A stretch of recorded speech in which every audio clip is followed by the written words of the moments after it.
Hey, this is Rich Arriaga. This is a Saturday morning, and I spent the last few hours studying different materials on personal growth, personal development. It's a habit that I have, it's part of my attitude. And so I'm going to share with you a video by Earl Nightingale, and it's regarding the magic word.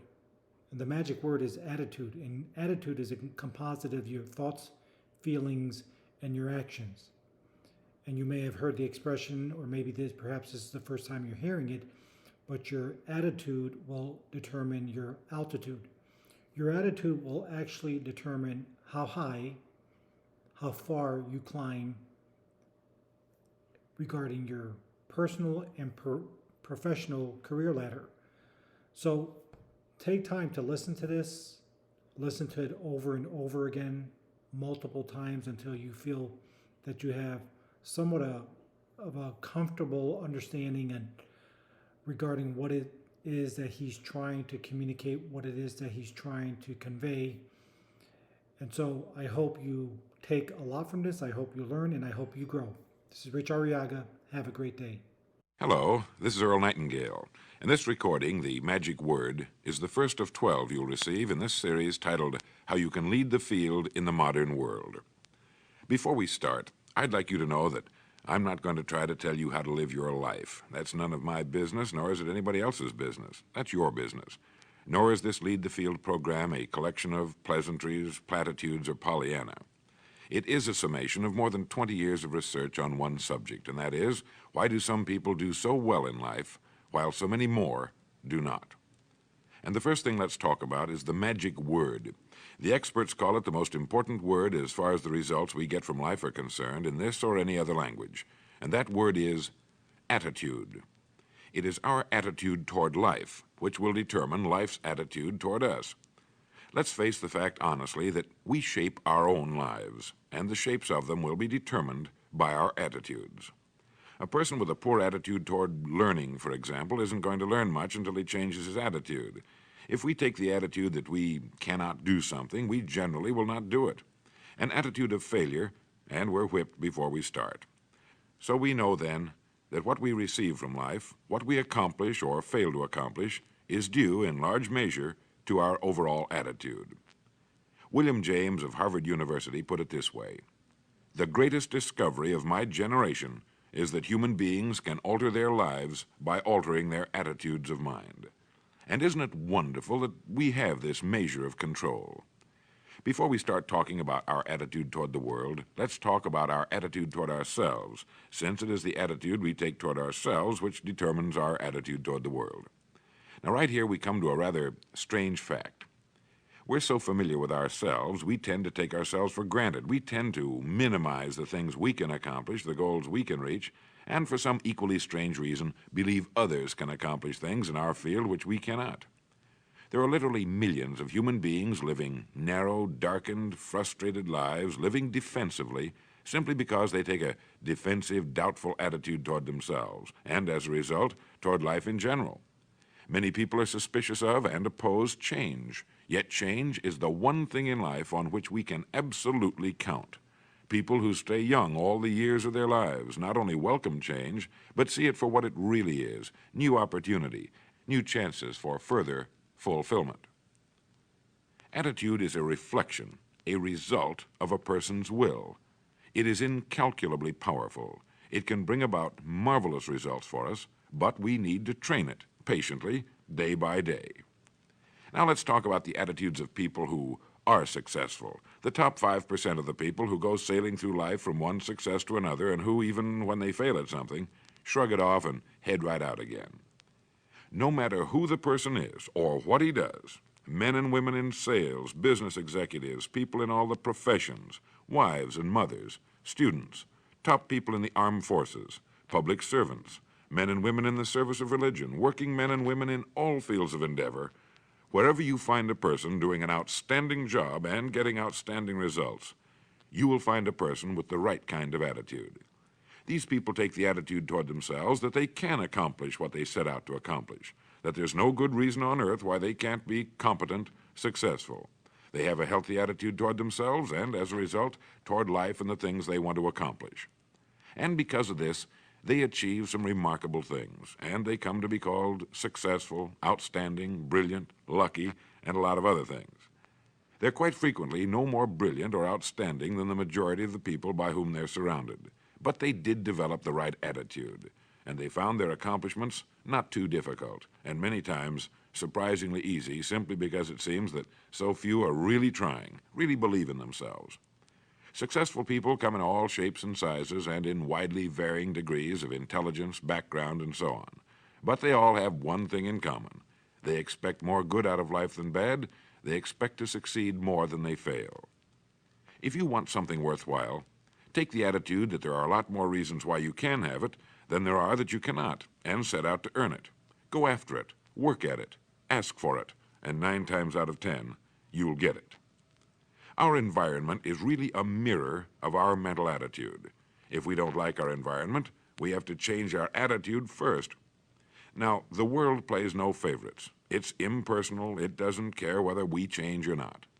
Adopting a good, healthy attitude toward life doesn't affect the world and the people in it nearly as much as it affects us. It would be impossible to even estimate the number of jobs which have been lost, the number of promotions missed, the number of sales not made, the number of marriages ruined by poor attitudes. But you can number in the millions the jobs which are held but hated, the marriages which are tolerated but unhappy, all because of people who are waiting for the world and others to change toward them, instead of being big enough and wise enough to at least make a test which will prove beyond any shadow of a doubt where most or at least a big part of the trouble lies. Studies made of the lives of literally thousands of successful people have shown that they radiate confidence, assurance, they expect success, and they get success. You can spot these people by the way they walk, by the way they look and act. You can feel it about them when they enter a room. They may be short and fat, or tall and thin, or any combination in between, but they have about them the attitude of success. In the record Greener Pastures, I'll get into this next statement, but right now I want you to realize, if you don't already, that in 5 years or less, you can get right to the top of the work you're now doing. I know this, but the important question here is, do you know this? The minute you do know it, you'll have this right attitude I'm talking about.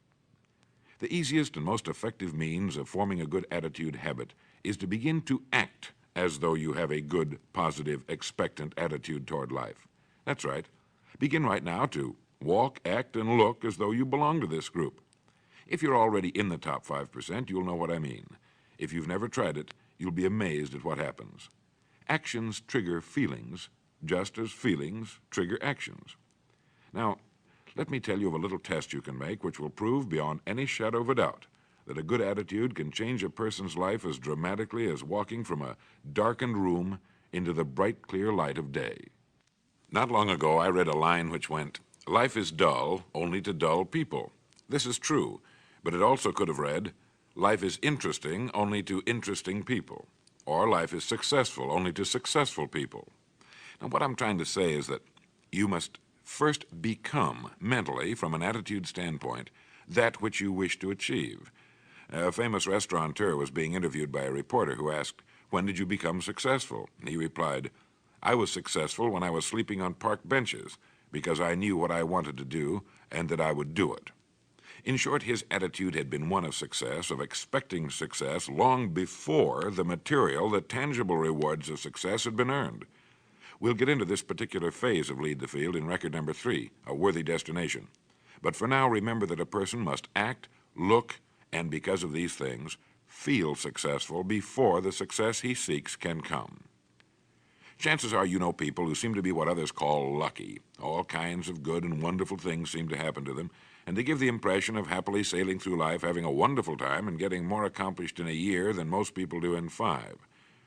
This has been figured out fairly scientifically, and if anyone will conscientiously go about the test I'm going to recommend, and stay with it every day for the next 30 days without fail, that person can join this small, happy, and extremely productive group of people. He'll find himself becoming lucky, as they say, and most of his problems will pretty well take care of themselves. Of this you can be sure. The results will be nothing short of amazing. Now, it makes no difference how good a person's attitude has been in the past. Anything can be improved upon, and it's the small refinements upon something already good that makes it great. So here's the test. For the next 30 days, act toward the world, everything and everyone with whom you come in contact, with the attitude which represents the kind of results you want to achieve.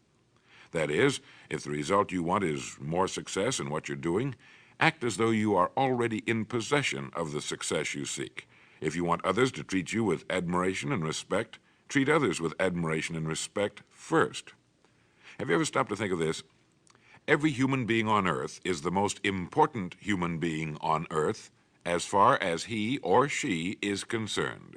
You may never get anyone to admit it, but it's a fact.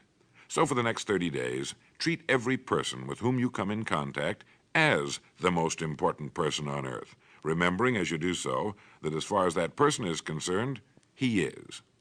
Now, the reason I say treat everyone in this fashion is mainly because this is the way human beings ought to treat each other, and because it will help you form a habit that will bring you amazing and delightful results for the rest of your life.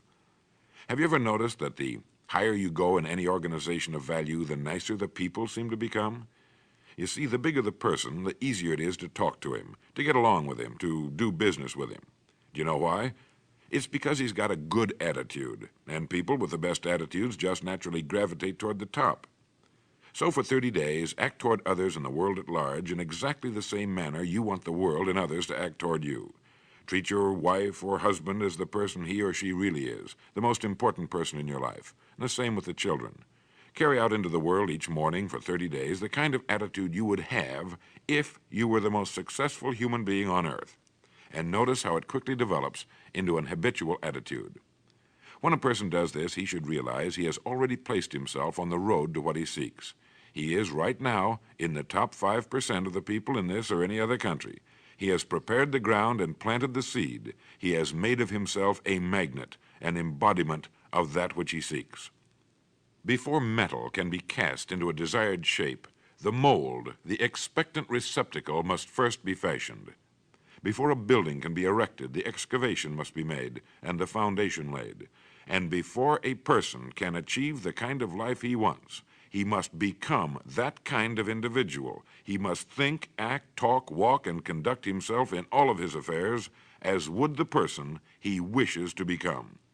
He is then actually that person, and the things that person would have and do will naturally come to him.